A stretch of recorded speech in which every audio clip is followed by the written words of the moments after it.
अखंडमंडलाकारं व्याप्तं येन चराचरं तत्पदं दर्शितं येन तस्मै श्रीगुरुवे नमः। अज्ञानान्धस्य लोकस्य ज्ञानाञ्जनशलाकया चक्षुरुन्मीलितं येन तस्मै श्रीगुरुवे नमः। श्रीमद् भगवद गीता के 11वें अध्याय का हम अभ्यास कर रहे हैं और हमने 11वें अध्याय में देखा कि भगवान श्री कृष्ण जी ने उसे चक्षु दिए, यानी देखने का एक दृष्टिकोण, एक नज़रिया दिया। और वो नज़रिया क्या था कि तुम समग्र के रूप से देखो, समग्र करो दृष्टि को, अपनी दृष्टि में सबको समाहित करो, तो तुम्हें ये ध्यान में आएगा कि जो एक कण में है वही संपूर्ण में है, जो संपूर्ण में है वही एक कण में है। कण और संपूर्ण, इसमें कोई भेद नहीं है और कोई दुराव नहीं है, कोई अलगाव नहीं है और किसी भी प्रकार का विक्षेप नहीं है। पिंड ही ब्रह्मांड का अंश है और ये ब्रह्मांड भी अनेक पिंडों से बना हुआ है। पिंड और ब्रह्मांड ये एक ही वस्तु से बने हुए हैं। ये बोध अर्जुन को हुआ, लेकिन अर्जुन जब युद्ध का प्रसंग था वो, और अर्जुन की दृष्टि जो थी वो कहाँ लगी थी? युद्ध पर लगी हुई थी। और इसलिए उसने जो क्षर गति है, जो यानी जिसे कहते हैं कि यानी एक एक क्षण बदलने वाली जो क्षर प्रकृति है, पृथ्वी जल अग्नि वायु आकाश, सतोगुण रजोगुण तमोगुण, ये सतत रूपांतरण होते रहते हैं। और ये कालगति इतनी भीषण है कि अगला ही पल क्या होगा ये कोई नहीं बता सकता। और इसलिए अर्जुन कहने लगा, क्या कहा अर्जुन ने कि पश्यामि देवास्तव देवदेहे सर्वास्तथा भूत विशेष संघान ब्रह्मांडमिशं कमलासनस्थ मृषिंच सर्वानुरोगंच दिव्यान। हे देव के देव, मुझे तुम्हारे सुदेह में सर्वही देव प्राणी ब्रजेश प्रजेश ब्रह्मा कमलासनस्थ सारे ऋषि सर्पसु दिखते हैं। अनंत बाहु मुखपेट आँखें देख सर्वत्र देखा तुमको अनंत, दिखे नहीं अंत न मध्य आदि। हे देव विश्वेश्वर विश्वरूप, लिए गदा चक्र किरीटधारी, तेजो राशि दीप्ति सर्वत्र फैली। देखा तुम्हें देखना ही अशक्य, भा सूर्य दीप्ता अग्नि सी है अनंत। आत्मा तुम्ही अंतिम जानना हो, निधान स्थायी इस विश्व का वो। सद्धर्म के रक्षक हो अनाशी, सदैव जो वो नर आप ही है। न आदि मध्यांत अनंत वीर्य, अनंत बाहु शशि सूर्य नेत्र। दीप्ताग्नि है आप कामूल खुमें, स्वतेज से विश्व तपा रहे हो। आकाश पृथ्वी अरु बीच इनका, सारी दिशाएं तुम एक व्यापे। ये आपका अद्भुत उग्र रूप, त्रैलोक्य कांपे लखी के महात्मन। मिलते हैंगे आप में देव सारे, कितने ही तो भीति से प्रेम धारे।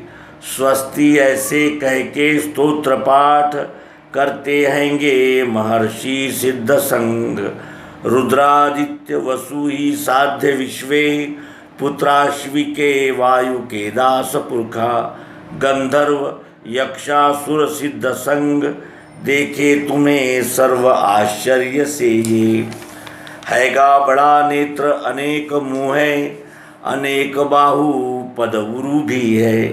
अनेक है पेट कराल दाढ़े, ये देख के भीति मुझे सबों को। आकाश में दीप्त अनेक वर्णी, मुँह है खुले दीप्त विशाल आँखें। ऐसा तुम्हें देख के अंतरात्मा दुखी हुआ, शांति धृति न मुझको। कराल दाढ़ें जिसमें तुम्हारे, कालाग्नि से ये मुख देख के मैं। दिशा गया भूल सुखी नहीं हूँ, कृपा करो देव जगन निवास। यहाँ प्रभु कौरव दिखते हैं, है साथ जिनके नृपसंग ऐसे। वैसे भीष्म द्रोण है साथ जिसके, सुवीर मेरे वह सूत पुत्र। भयावनी दीर्घ कराल डाढ़ें, ऐसे तुम्हारे मुख में चले ये। कोई फंसे दातन में लखाए, होता दिखे शीश का चूर्ण उनके। प्रवाह जैसे जल के त्वरा से, समुद्र ही में सब जा रहे हैं। वैसे तुम्हारे मुख में प्रदीप्त, है जा रहे वीर सूये यहाँ के। पतंग जैसे ज्वलिताग्नि ही में, स्वनाश के हेतु गिरे त्वरा से। उसी प्रथा से मुख में तुम्हारे, चले सभी लोग सुवेग धारे।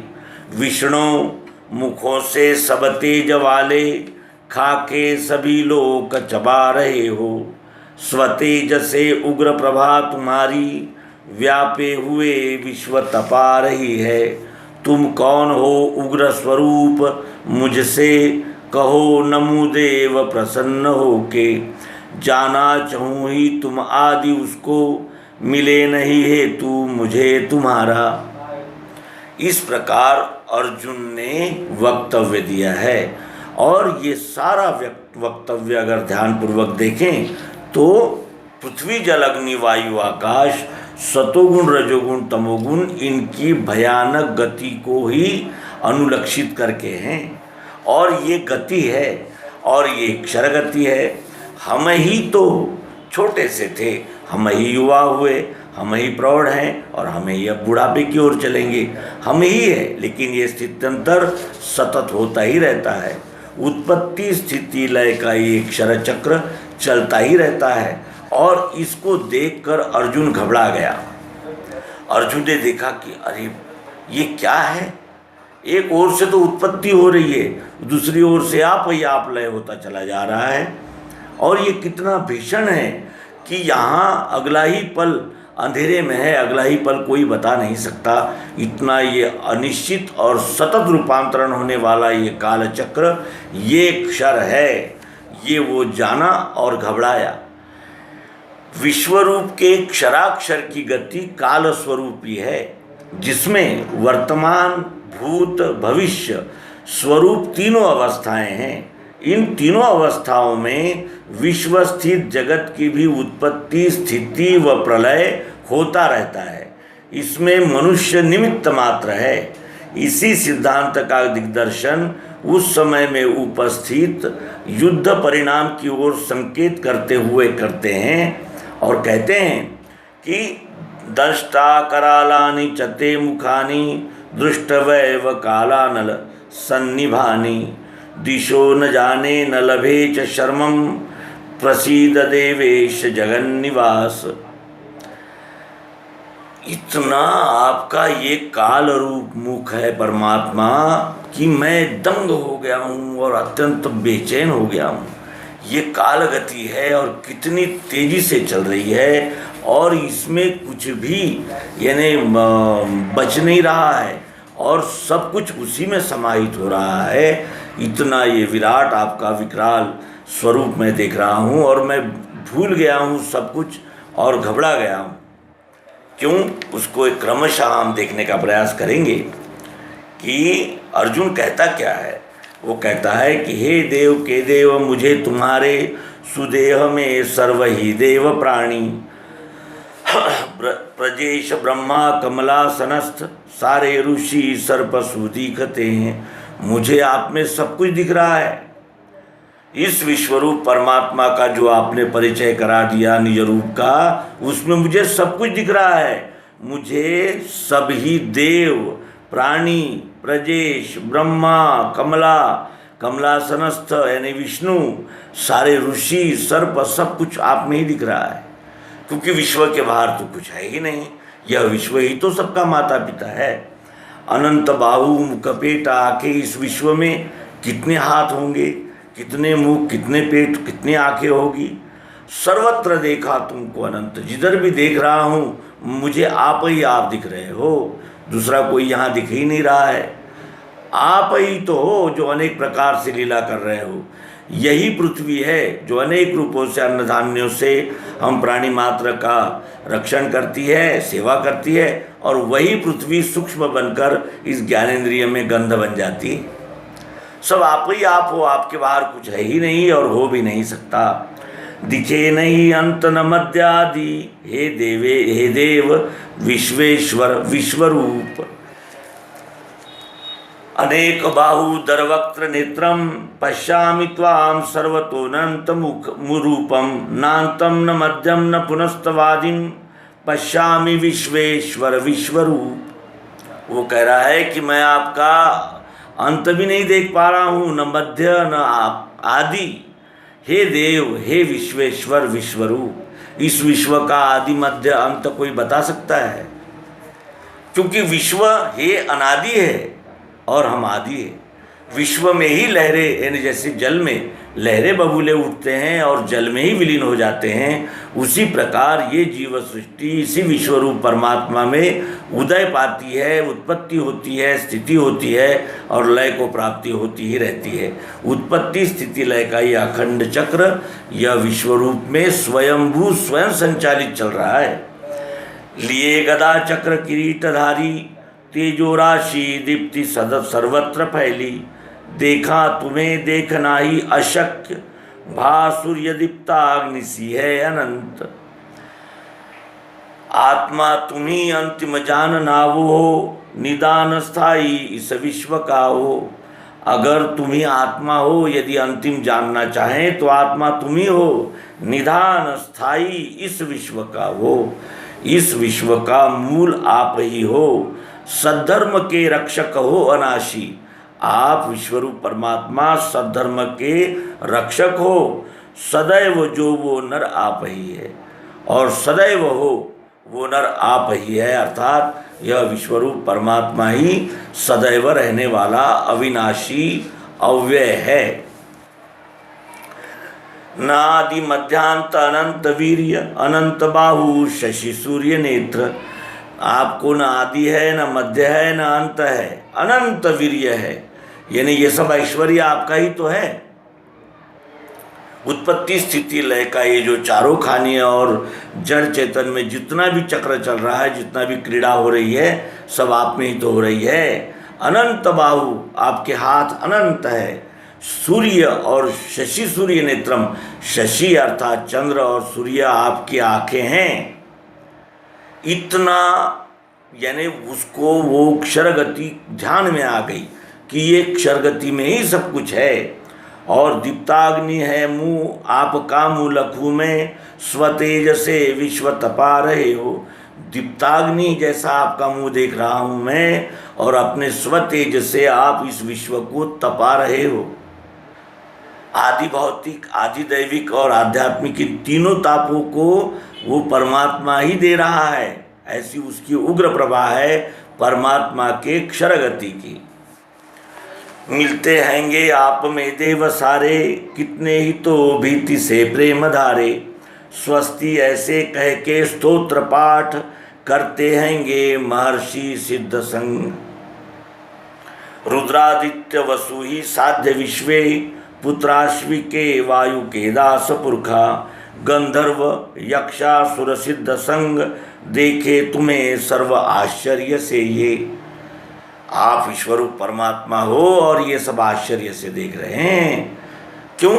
क्योंकि आपका आदि मध्य अंत का खोज लेने के लिए वेद उपनिषद शास्त्र मत संप्रदाय सब लगे हैं, लेकिन किसी को आपका आदि मध्य अंत हाथ नहीं लगा, न लग सकता है, क्योंकि आप विश्वरूप ही हो।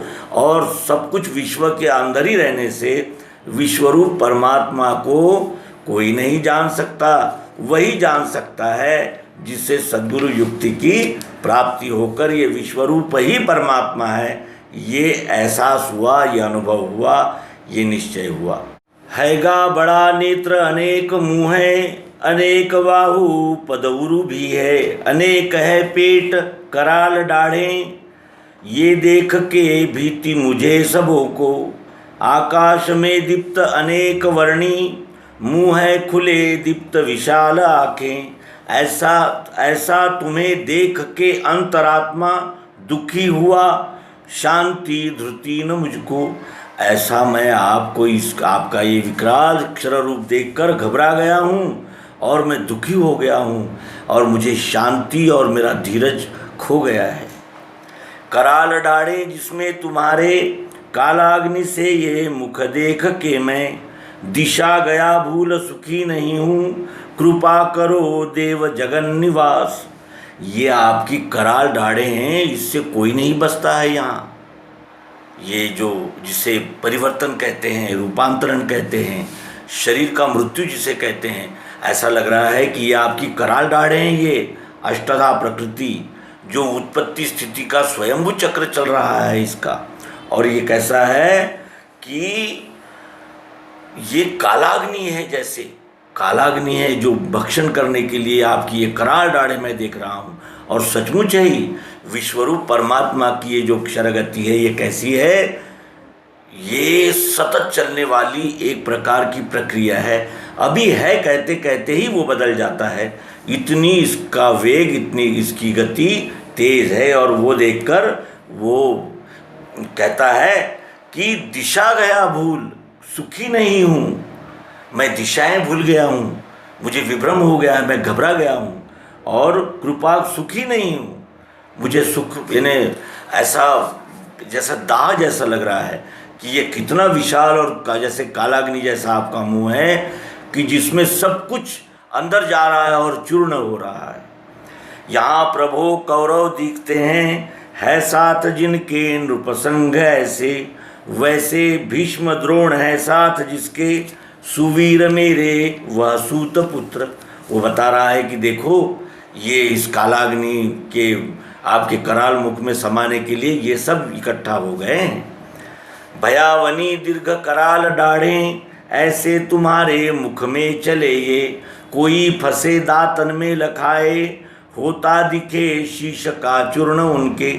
ऐसा लग रहा है कि आपके भयानक डरावनी दाढ़ों में ये सब प्रवेश कर रहे हैं और इनके शरीर का चूर्ण हो रहा है, यानी ये चकनाचूर हो रहे हैं। ऐसा मैं प्रत्यक्ष देख रहा हूँ। प्रवाह जैसे जल के त्वरा से समुद्र ही में सब जा रहे हैं, जैसे सब सारा प्रवाह नदी का नालों का कहाँ जाता है, समुद्र में जाता है। जैसे प्रवाह जल के त्वरा से समुद्र ही में सब जा रहे हैं, वैसे तुम्हारे मुख में प्रदीप्त है जा रहे वीर सूये यहाँ के। पतंग जैसे ज्वलताग्नि में स्वनाश के हेतु गिरे त्वरा से, उसी प्रथा से मुख में तुम्हारे चले सभी लोग सुवेग धारे। विष्णु मुखों से सब तेज वाले, खाके सभी लोग चबा रहे हो। स्वतेज से उग्र प्रभा तुम्हारी, व्यापे हुए विश्व तपा रही है। तुम कौन हो उग्र स्वरूप मुझसे कहो। कहता है कि तुम कौन हो उग्र स्वरूप मुझसे कहो। नमो देव प्रसन्न होके, जाना चाहूँ ही तुम आदि उसको, मिले नहीं हेतु मुझे तुम्हारा। मुझे तुम्हारा हेतु ध्यान में नहीं आ रहा है। आप कौन हो उग्र स्वरूप मुझसे कहो और प्रसन्न होकर मुझे आप ये बताइए आप कौन हैं। ये अर्जुन ने कहा। अब भगवान श्री कृष्ण जी उसके शंका का समाधान करते हैं और कहते हैं कि मैं काल हूँ भक्षक विश्व का वो, आया यहाँ हूँ सब नाश करने। खड़े हुए दल के वीर दोनों, तू जाएगा तब भी ये मरेंगे। इससे खड़ा हो यश साध ले तू, शत्रुहत के भोग संपन्न राज्य। इनको मारा जन्म के साथ मैंने, निमित्त हो तू भिड़ सव्यसाचिन। ये भीष्म ये द्रोण जयद्रथादि, ये कर्ण योद्धा रण में जुटे वो। मैंने किए है हत मार इनको, लड़ना न डरना जय पाएगा तू। इस प्रकार भगवान श्री कृष्ण जी ने कहा कि ये सब उत्पत्ति स्थिति लय का चक्र ये विश्वरूप ही चला रहा है। तू चला जाएगा यहाँ से तब भी ये मरेंगे ही, क्योंकि इनका समाप्ति का समय आ गया है। इस विश्व में कोई भी जीव शरीर से अमर होकर नहीं आया है। तू जाएगा तब भी यहाँ रणकंदन होना अवश्य ही है। और मैंने ही पहले इनको मार दिया है, क्योंकि जन्म के साथ मृत्यु हमारे साथ ही लगी रहती है। इसलिए वो विश्व भूमिका से कहते हैं कि मैंने इन्हें पहले ही मार दिया है, अब तू केवल निमित्त मात्र हो जा, लड़, डरने की कोई आवश्यकता नहीं, तुम्हें जय मिलेगा। और ये सुनकर संजय कहने लगा, संजय अपने राजा धृतराष्ट्र को सारी खबरें सुनाता था। युद्ध से जाने के बाद वहाँ यानी कुरुक्षेत्र से जब वो हस्तिनापुर जाता था तो धृतराष्ट्र को जो महाराज थे उनको वो रण वृत्तांत बताता था। वो कहता है, सुनते ही ये वाक्य श्री कृष्ण जी का, सरोम जोड़े कर दो किरीटी, झुका नमस्कार किया हरि को, डरता हुआ गदगद कंठ बोला। इस प्रकार वो संजय बता रहा है कि ये वाक्य सुन के श्री कृष्ण जी का दो हाथ जोड़कर वो रोमहर्षक हुआ। अर्जुन झुका, नमस्कार किया हरि को, कहा कि आप सद्गुरु हैं, आपका निज रूप ये विश्व रूप ही है और ये आपने दर्शन करा दिया। इसलिए उसने हरि को यानी श्री कृष्ण जी को नमन किया, नमस्कार किया और डरता हुआ, थोड़ा सा डर भी रख रहा था वो कि ये मैं क्या कहूँ, कैसे कहूँ, और गदगद कंठ बोला, अत्यंत गदगद कंठ से वो कहने लगा। ये हम आगामी अंक में अर्जुन ने जो श्री कृष्ण जी से कहा उसका यथार्थ निरूपण प्राप्त करेंगे। आप सभी से अनुरोध है कि आप एपिसोड को ध्यानपूर्वक सुने, समझें और अपनी शंकाएं, समस्याएं, प्रश्न कमेंट बॉक्स में अवश्य नमूद करें। धन्यवाद। नर्मदे।